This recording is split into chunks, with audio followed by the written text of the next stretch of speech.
This is Mavic Air 2. You may have some questions, like, so what's different?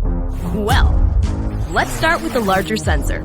There's a lot more pixels, 48 megapixels to be exact, which means you can do this.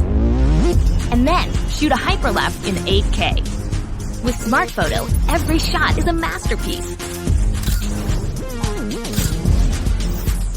Yeah, but photos aren't really my thing.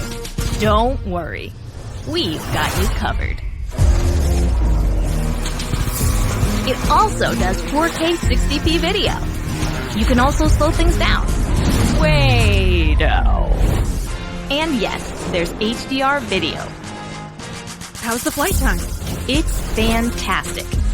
You're looking at up to 34 minutes in the air, a new record for the Mavic series. We've added Ocusync 2.0, so you can fly longer and see clearer.